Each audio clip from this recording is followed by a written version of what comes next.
कर्मयोगी सुधाकरपंत परिचारक यांच्या जयंती प्रीत्यर्थ आयोजित राज्यस्तरीय आंतरमहाविद्यालयीन वक्तृत्व स्पर्धेच्या दुसऱ्या टप्प्यामध्ये विद्यापीठासमोर उपस्थित असणारे सन्माननीय परीक्षक महोदय आणि सर्व व्यासंगी श्रोत्यांना सविनय नमस्कार करून मी स्पर्धक क्रमांक 25 आपल्यासमोर विषय मांडतोय. कृत्रिम बुद्धिमत्ता राहील का मानवाची सत्ता? कृत्रिम बुद्धिमत्ता राहील का मानवाची सत्ता? मित्रांनो, बुद्धिमत्ता म्हणजे अडचणीवर समस्येवर मात करत उपाय शोधता येण्याची क्षमता.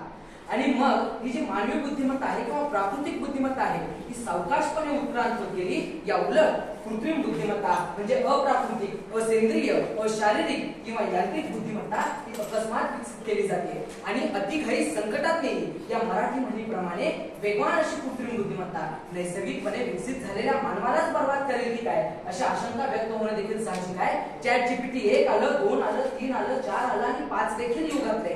कृत्रिम बुद्धिमत्तेच्या या चौखूर धरणाऱ्या बेलगाम घोड्याला मजबूत लगाम लावण्याबद्दल जगभरातील काही आघाडीचे तंत्रशास्त्री, विचारवंत आणि उद्योगपती देखील चर्चा करताना दिसतात. यामध्ये जगप्रसिद्ध उद्योगपती एलॉन मस्क, दिवंगत शास्त्रज्ञ स्टीफन हॉकिंग्स यासारखे प्रतिभावंत व्यक्तींचं नाव अग्रक्रमाने घेणं क्रमप्राप्त आहे.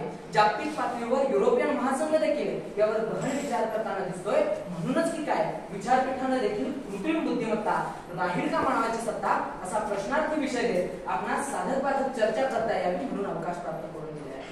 विषयाच्या अनुषंगाने पुढे जात असताना मला हे सांगणं अत्यंत महत्त्वाचं वाटतं की कृत्रिम बुद्धिमत्ता ही अनेक दशकांच्या संशोधनाची आणि नवकल्पनांची कमाल आहे आणि त्याच्याच माध्यमातून आपण देखील आज धमाल करत आहोत. ही तंत्रज्ञानाची निर्मिती आहे जी मानवासारखी बुद्धिमत्ता अनुसरू शकते, ज्याच्या माध्यमातून स्वतःला शिकण्यास, निर्णय घेण्यास आणि तर्क लावण्यास देखील सक्षम करते.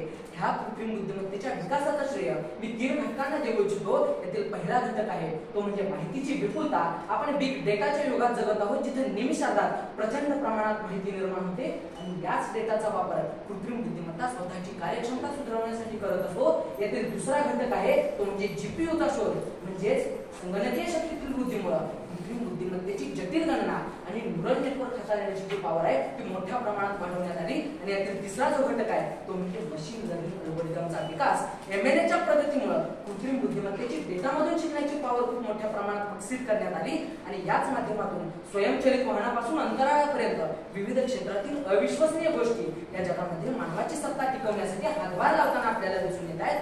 मित्रहो, कृत्रिम बुद्धिमत्ता आपल्या जीवनाचा अविभाज्य भाग होण्याच्या तयारीत असताना उद्योग क्षेत्रांना देखील ते अभूतपूर्व वेगाने बदलताना दिसून येते. म्हणजे नोकरी आणि कर्मचाऱ्यांवर देखील याचा खूप मोठ्या प्रमाणात परिणाम होताना दिसून येणार आहे.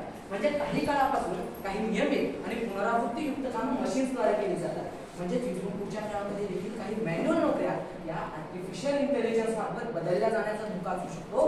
उदाहरणच द्यायचं झालं तर कापड उत्पादनामध्ये आर्टिफिशियल इंटेलिजन्स नवीन डिझाईन्स तयार करत त्याचा इनपुट रोबोटला देऊन त्याच्याकडून शिवून देखील घेऊ शकतं. अर्थात नजीकच्या काळात अशी होण्याची शक्यता जरी कमी असली तरी वास्तवाला आपल्याला कधी ना कधी सामोरं जावंच लागणार आहे. कृत्रिम बुद्धिमत्ता मानवापासून काही नोकऱ्या गमावत जरी असेल तरी सुद्धा आता आपलं कसं होईल म्हणून डोक्याला हात लावण्याची गरज नाही, कारण कृत्रिम बुद्धिमत्ता रोजगाराच्या नवीन संधी देखील निर्माण करते. त्याच्यावर फोकस करणं मला गरजेचं वाटतंय. यामध्ये आर्टिफिशियल इंटेलिजन्स तज्ञ, डेटा सायंटिस्ट आणि मशीन लर्निंग अभ्यासक यांची मागणी येणाऱ्या काळामध्ये वाढू शकते, कारण विविध संस्था या कृत्रिम बुद्धिमत्तेच्या सामर्थ्याचा उपयोग स्वतःसाठी करून घेण्याच्या प्रयत्नात आहेत. आणि या बदलत्या प्रवाहामध्ये मिसळण्यासाठी आपण कर्मचाऱ्यांच्या अपस्किलिंग आणि रिस्किलिंगवर फोकस करणं देखील तितकंच गरजेचं आहे. म्हणजेच या क्षेत्राला पूरक व सहयोगी असणाऱ्या क्षेत्रातील कर्मचाऱ्यांनी जर आपली कौशल्य आत्मसात करून विकसित केली तर त्यांना कृत्रिम बुद्धिमत्तेशी जोडून घेणं तितकंच अवघड जाणार नाही.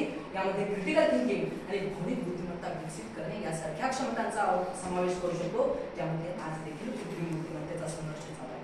मित्रहो, कृत्रिम बुद्धिमत्ता निर्विवादपणे आज जॉब मार्केटला आकार देते, त्याला साकारते. परंतु आपल्या क्षमता विकसित करण्यासाठी, आपल्या क्षमता सुधारित करण्यासाठी कृत्रिम बुद्धिमत्ता एक कर्मचारी वर्गामध्ये सकारात्मक बदल घडवून आणणारी एक शक्ती बनू शकतं. म्हणजेच कृत्रिम बुद्धिमत्तेच्या माध्यमातून नोकऱ्यांवर देखील मानवाची सत्ता राहू शकते, हे मला अधोरेखित करायचं आहे. मित्रहो, सर्जनशीलतेच्या क्षेत्रात देखील कृत्रिम बुद्धिमत्तेने चित्तवेधक कामगिरी केलेली आपल्याला दिसून येते. म्हणजे सर्जनशीलता आणि कृत्रिम बुद्धिमत्ता ही कल्पना जरी विरोधाभासी वाटत असेल तरी सुद्धा, कारण सर्जनशीलता हे एक अद्वितीय मानवी वैशिष्ट्य मानले गेले, ज्यामध्ये विचार करण्याची, कल्पना करण्याची आणि नवनिर्मितीची क्षमता असते. परंतु कृत्रिम बुद्धिमत्तेने सर्जनशीलतेच्या क्षेत्रात उमटवलेला ठसा आज आपल्याला उठावदारपणे आकर्षित करताना दिसतोय. यामध्ये संगीत निर्मिती असेल, व्हिज्युअल आर्ट असेल, मल्टीमीडिया सामग्री असेल, डिझाईन असेल, आर्किटेक्चर असेल, यावेळी तर अनेक क्षेत्रांमध्ये कृत्रिम बुद्धिमत्तेनं उल्लेखनीय प्रगती केलेली आहे, तरीही आपण हे समजून घेणं गरजेचं आहे की कृत्रिम बुद्धिमत्ता मानवी सर्जनशीलतेला रिप्लेस करू शकत नाही, तर ती त्याला पूरक आहे. म्हणजे कृत्रिम बुद्धिमत्तेच्या माध्यमातून आपण नवनवीन कल्पना शोधू शकतो आणि पुनरावृत्ती होणाऱ्या रचना देखील टाळू शकतो. अर्थात आर्टिफिशियल इंटेलिजन्स इथे लेखक, कलाकार, शास्त्रज्ञांची जागा घेण्यासाठी नाही, तर त्यांना नव्या प्रदेशात भ्रमंती करण्यासाठीच्या अप्रयुक्त क्षमता प्रदान करत त्यांना सक्षम करण्यासाठी आहे. म्हणजेच मानवाची सत्ता इथे राखण्यासाठी आहे. परीक्षक महोदय, कृत्रिम बुद्धिमत्ता ही जटिल व अपारदर्शक निश्चितपणे असते, त्यामुळे निर्णय कसे घेतले जातात हे समजणं जरी कठीण होतं, मग यामुळेच बेजबाबदारी वाढीस लागते. 2018 साली अमेरिकेमध्ये अपघातात एका महिलेचा रस्त्यावरून चालत जाणारा मृत्यू झाला.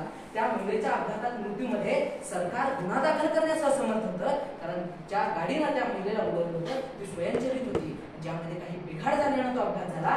मग परीक्षक महोदय, स्वयंचलित वाहनं आणि अंतराळ शास्त्र तसेच लष्करी संशोधनामध्ये, लष्करी संसाधनांमध्ये आपण कृत्रिम बुद्धिमत्तेवर किती अवलंबून राहावं याची लक्ष्मण रेखा जर आपण आखली तर निश्चितपणानं मानवाची सत्ता इथे कायमच टिकणार आहे.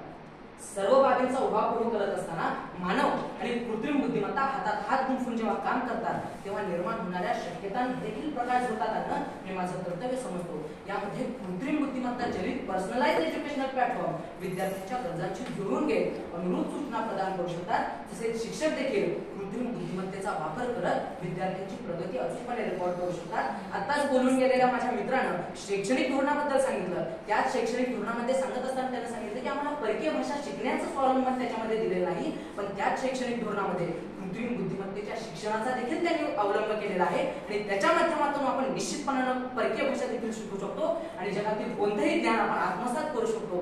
तसंच जी ग्राहक सेवा आपण 24 तास वापरत आहोत ती देखील कृत्रिम बुद्धिमत्तेचाच अपत्य आहे. अर्थात मानव आणि कृत्रिम बुद्धिमत्ता यांच्यातील सहयोगी क्षमता हा भविष्याकडे जाणारा प्रवास आहे, ज्यात दोहोंच्या सामर्थ्याचा निश्चितपणानं उपयोग केला जातो.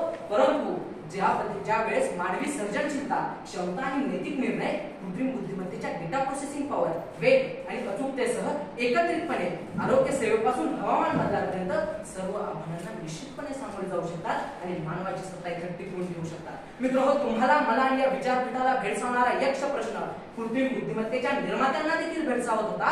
त्या प्रश्नाचं, त्या समस्येचे निराकरण त्यांनी कृत्रिम बुद्धिमत्तेकडून करून घेण्याचा जेव्हा प्रयत्न केला तेव्हा आर्टिफिशियल इंटेलिजन्सनं त्यांना अतिशय मार्मिक उत्तर दिलं की असं होतं की कृत्रिम बुद्धिमत्ता हे अतिशय शक्तिशाली साधन आहे, जे मानवाची क्षमता वाढवू शकतं, परंतु मानवाची शक्ती नेहमीच महत्वपूर्ण राहण्याची शक्यता आहे. कारण कृत्रिम बुद्धिमत्ता हे मानवानं तयार केलेलं साधन आहे, जे त्याच्या विकासासाठी आणि मार्गदर्शनासाठी मानवी इनपुटवर अवलंबून असू शकतं. अर्थात मानव आणि कृत्रिम बुद्धिमत्ता यांच्यात भविष्यातील नातेसंबंधात निश्चितपणे सहकार्याचा समावेश असणारच आहे.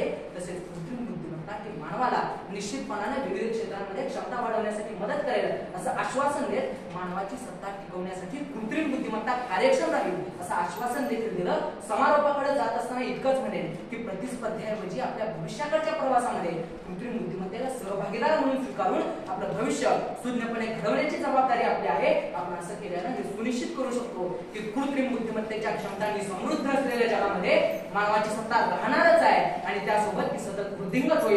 इतकाच आशावाद. मनपूर्वक धन्यवाद.